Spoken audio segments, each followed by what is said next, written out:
Break के बाद एक बार फिर से रुक करेंगे यूपी बुलेटिन की ओर, जिसमें बात होगी अमरोहा की, जहां मंत्री सूर्य प्रकाश पाल ने पौधारोपण करने के बाद मीडिया से बातचीत में समाजवादी पार्टी, बहुजन समाज पार्टी और कांग्रेस पर तीखा निशाना साधा। साथ ही बात होगी बरेली की, जहां पुलिस मुठभेड़ में दुष्कर्म का वांछित अभियुक्त गिरफ्तार कर लिया गया है। आइए ऐसी तमाम खबरों पर विस्तार से डाल लेते हैं नजर।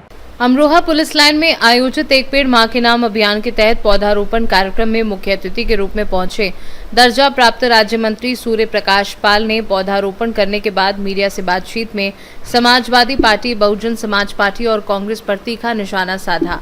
उन्होंने कहा कि सपा और बसपा के बारे में जनता सब कुछ जानती है और उनकी आस्तीन में क्या है ये किसी से छिपा नहीं है। सूर्य प्रकाश पाल ने कहा कि समाजवाद और सनातन दो बिल्कुल अलग विषय हैं और सनातन का समाजवाद से कोई संबंध नहीं। उनके इस बयान के बाद प्रदेश की सियासत में नई बहस छिड़ने की संभावना जताई जा रही है। सनातन और समाजवाद कैसे एक हो सकता है? सनातन अलग चीज है, समाजवाद अलग चीज। क्या समाजवादी पार्टी में समाजवाद है क्या? क्या समाजवाद को वो मानते हैं क्या समाजवादी पार्टी? क्या अध्यक्ष वो किसी कार्यकर्ता को, राष्ट्रीय अध्यक्ष किसी आम कार्यकर्ता को बना सकते हैं क्या? क्या वो समाजवादी पार्टी में उन्होंने समाजवाद को स्थापित किया है क्या? इसमें गलत क्या है? घटना तो कोई भी किसी भी प्रकार की कभी भी कहीं भी घट सकती है। मेरे घर में चोरी हो गई, मेरे कर्मचारी ने, एक कर्मचारी, दो कर्मचारी ने कुछ गड़बड़ कर दी, कौन दोषी होगा? मैं दोषी हो जाऊंगा क्या? तो समाजवादी पार्टी भी, कांग्रेस भी, ये सब आप भी सब जानते हो, समाज भी सब जानता है, उनका चित्र और चरित्र सब जानते हैं। और ये जो इस समय पूरी तरह से समाजवादी पार्टी,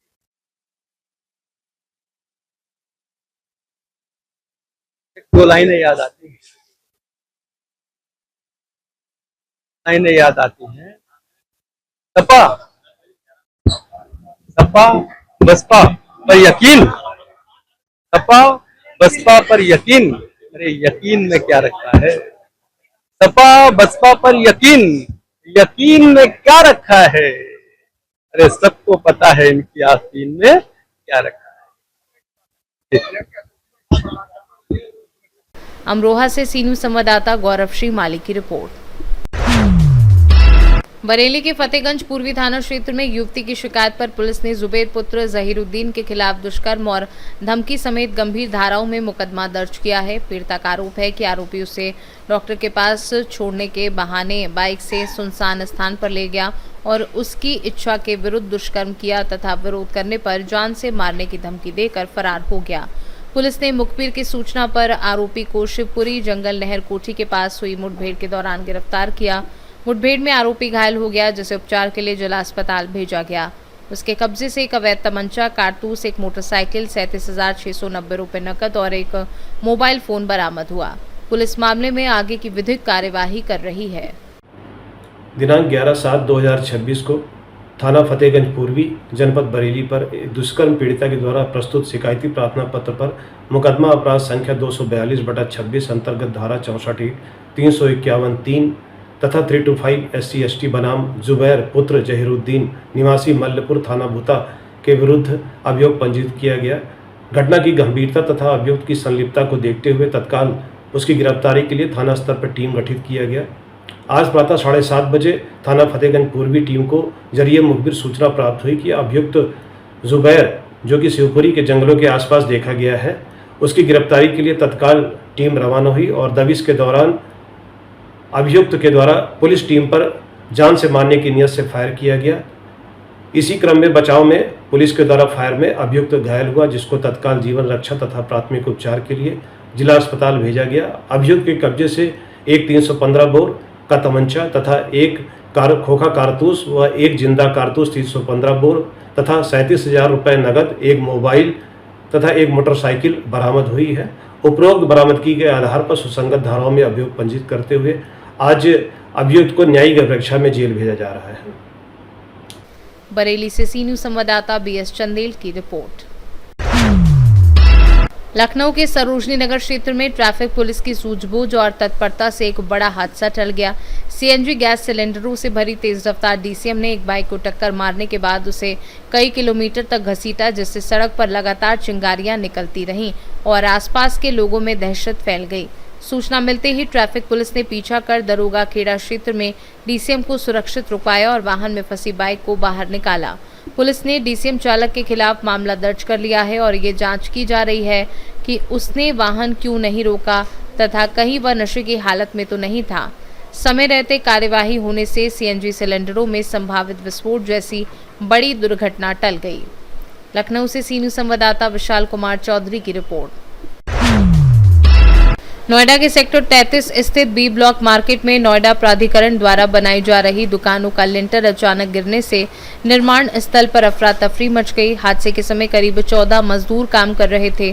सूचना मिलते ही पुलिस, फायर ब्रिगेड और एम्बुलेंस की टीमें मौके पर पहुंची और राहत एवं बचाव अभियान शुरू किया। मलबे से 2 घायल मजदूरों को सुरक्षित निकालकर अस्पताल भेजा गया। प्रशासन ने अभी तक किसी भी मौत की आधिकारिक पुष्टि नहीं की है। वहीं कुछ सूत्रों ने आरोप लगाया है कि प्राधिकरण के निर्माण कार्यों के ठेके कथित रूप से रिश्तेदार ठेकेदारों को दिए जाते हैं, जिसके कारण निर्माण सामग्री की गुणवत्ता से समझौता होता है।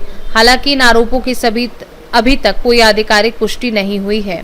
नहीं आता। क्या नाम है तुम्हारा? मोहम्मद मसरूर। मसरूल, कब से काम कर रहे हो तुम यहाँ पे? आज ही आया हूँ साहब। कितने लोग लगे थे इसमें? इसमें 14 आदमी लगा था। अच्छा, जब लेंटर गिरा उस टाइम में तो इसके अंदर कोई मजदूर था? नहीं था, 2 आदमी सीरियस था, दोनों को निकाला गया।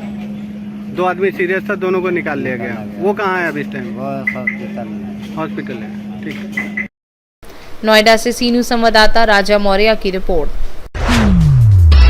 सुल्तानपुर के थाना कोतवाली नगर क्षेत्र स्थित प्यारे पट्टी रोड पर रविवार देर रात एक कबाड़ गोदाम में भीषण आग लगने से हड़कंप मच गया। आग ने देखते ही देखते विकराल रूप धारण कर लिया, जिसके बाद सूचना पर पुलिस और फायर ब्रिगेड की टीम मौके पर पहुंची। आग बुझाने के लिए 6 दमकल वाहनों की मदद ली गई और कई घंटे की मशक्कत के बाद आग पर काबू पाया गया। प्रारंभिक जानकारी के अनुसार गोदाम मोहम्मद अहमद का बताया जा रहा है। आग लगने के कारणों की जांच की जा रही है। अपर पुलिस अधीक्षक ब्रिज नारायण सिंह ने बताया कि घटना में कोई जनहानि नहीं हुई है। हालांकि गोदाम में रखा लाखों रुपए का कबाड़ और अन्य सामान जलकर नष्ट होने की आशंका है। दिनांक 12 जुलाई को रात्रि में लगभग 11 बजे के आसपास सुल्तानपुर के थाना कोतवाली नगर में प्यारे पट्टी रोड पर एक गोदाम है जो कि मोहम्मद अहमद की बताई जा रही है। रात्रि में लगभग 11 बजे के आसपास आग लगने की सूचना प्राप्त हुई है। मौके पर तत्काल ही फायर ब्रिगेड के द्वारा और स्थानीय पुलिस द्वारा मौके पर पहुंचकर तत्काल कार्रवाई की गई। वर्तमान में इस समय फायर टेंडर की 6 गाड़ियां मौजूद हैं। आग को बुझाए जाने का प्रयास किया जा रहा है। आग लगभग काबू में है, कोई जनहानि नहीं है। आग को पूरी तरह से काबू में पा लिया गया है। आवश्यक विधिक कार्रवाई की जा रही है। मौके पर शांति व्यवस्था कायम है। सुल्तानपुर से सी न्यूज़ संवाददाता दिनेश सिंह अग्निवंशी की रिपोर्ट। सुल्तानपुर की लंबुआ विधानसभा में रविवार को बसपा ने कार्यकर्ता सम्मेलन के साथ 2027 विधानसभा चुनाव का बिगुल फूंक दिया। कामतागंज स्थित रामायणम मैरिज लॉन में आयोजित सम्मेलन में प्रदेश अध्यक्ष विश्वनाथ पाल ने शैलेंद्र कुमार सिंह को लंबुआ से अधिकृत प्रत्याशी घोषित किया। इस दौरान उन्होंने सपा और भाजपा पर निशाना साधते हुए महंगाई, बेरोजगारी, कानून व्यवस्था, आरक्षण और रोजगार जैसे मुद्दों पर दोनों दलों को घेरा तथा कार्यकर्ताओं से बसपा को मजबूत कर मायावती को 5वीं बार मुख्यमंत्री बनाने का आह्वान किया। कार्यक्रम की अध्यक्षता पूर्व एमएलसी दिनेश चंद्रा ने की। मंच पर प्रदीप भारती, रवि प्रकाश मौर्य, उदयराज वर्मा समेत पार्टी के वरिष्ठ नेता मौजूद रहे। जिलाध्यक्ष सवेंद्र अंबेडकर, विधानसभा प्रभारी सिद्धनाथ गौतम, विधानसभा अध्यक्ष रामनयन गौतम सहित कार्यकर्ताओं ने नारेबाजी के साथ सम्मेलन को सफल बनाया। जिनको लाने वाले लोग अगर वही चोरी कर लिए, जब इस देश में भगवान सुरक्षित नहीं है तो आम जनता कहाँ सुरक्षित रहेगी? अभी तक की कार्रवाई से कुछ नहीं, इसको जांच होना चाहिए। जो भी मुलजिमों को कड़ी से कड़ी सजा देनी चाहिए। बाकी इसके बारे में कुछ नहीं कहूँगा।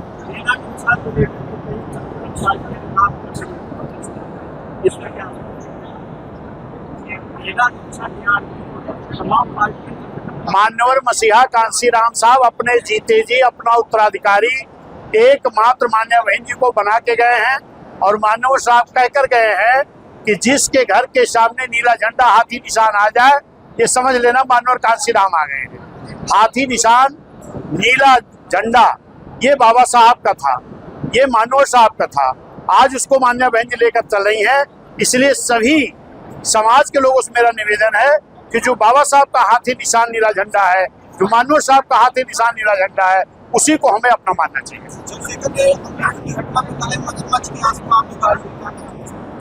नहीं, उनको तो शर्म आनी चाहिए कि जब वो पैदा नहीं हुए थे तब से बहन जी संघर्ष कर रही हैं। ऐसे शब्द इनको नहीं बोलना चाहिए। और दूसरी बात, ये कहते हैं मानव साहब की चेला हैं। क्या मानव साहब के अगर चेला होते तो मानव साहब की बनाई हुई पार्टी का नुकसान करने कोई चेला सोचेगा क्या? मानव साहब के बनाए हुए उत्तराधिकारी को कोई नुकसान करने के लिए सोचेगा क्या? अगर ऐसा सोचने वाला है तो निश्चित है विरोधी पार्टियों का एक चमचा है।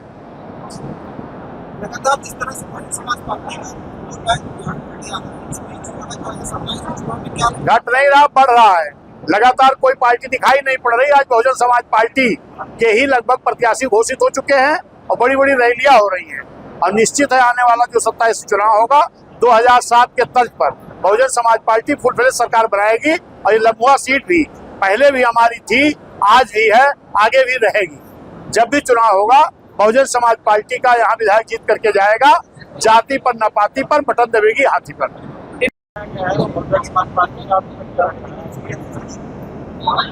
देखिए, पहले तो आप लोग बहुत बहुत धन्यवाद। इसके बाद सबसे पहले हमारे राष्ट्रीय नेता कुमारी बहन आदरणीय कुमारी बहन मायावती जी को बहुत बहुत धन्यवाद।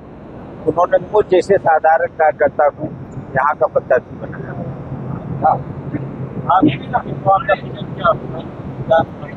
यहाँ हमारा विजन है कि मैं हर एक छोटे से बड़े सारे कार्यकर्ताओं के सुख दुख में हमेशा उपलब्ध रहूँगा। और यहाँ की सबसे बड़ी बिजली समस्याएं उसको मेरे द्वारा खत्म की जाएगी। और जो भी समस्याएं क्षेत्र की वो मैं बढ़ चढ़ के उनके साथ ला के उस समस्या को खत्म करूँगा। बहुजन समाज पार्टी के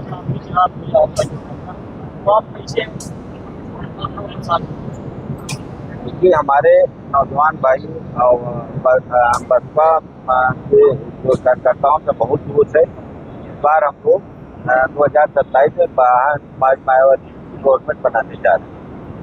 और हमारी नहीं तो कम से कम कोशिश कितना जोश है। आपने आज के रैली के माध्यम से देख लिया होगा, आज आपने रैली के माध्यम से देख लिया होगा और लोग जो रैली करें और ये आज के रैली की आप तुलना करिएगा तो अपने आप आपको पता चल जाएगा कि कितना क्षत्रिय समाज की बात करें, समाज से एक चर्चा चल रही है कि क्षत्रिय समाज का बड़ा चेहरा योगी आदित्यनाथ है, क्या सैनिक निश्चित देंगे। क्योंकि भाजपा गवर्नमेंट के भाजपा की नीतियों से हर एक वर्ग इतना परेशान है। क्षत्रिय वर्ग नहीं, हर वर्ग वोट देगा। क्षत्रिय ब्राह्मण और बहुजन तुम्हारे साथ है। क्या प्राथमिकता रहेगी? लम्बुआ में तीनों विधानसभाओं में हमारा ये मिनी स्टेडियम बनाने, अपने नौजवान भाइयों के लिए मिनी स्टेडियम बनाने का है। और सारे जितनी यहाँ पे रोडें खराब है सारी रोडें बनाने के हैं। इनके सुख दुख में मुझे हर समय उपलब्ध रहना।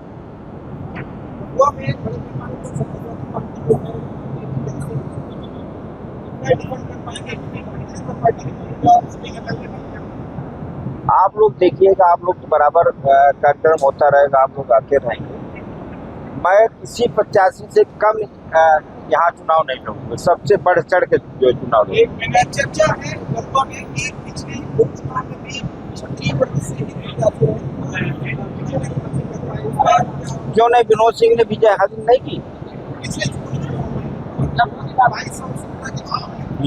पिछले चुनाव में विनोद सिंह ने यहाँ से मंत्री हुई, उसके बाद विनोद सिंह मात्र 5000 से चुनाव हारे। और जबकि सपा के कुछ गुंडों ने बूथ लूट लिया था, इस वजह से वो चुनाव हारे ना।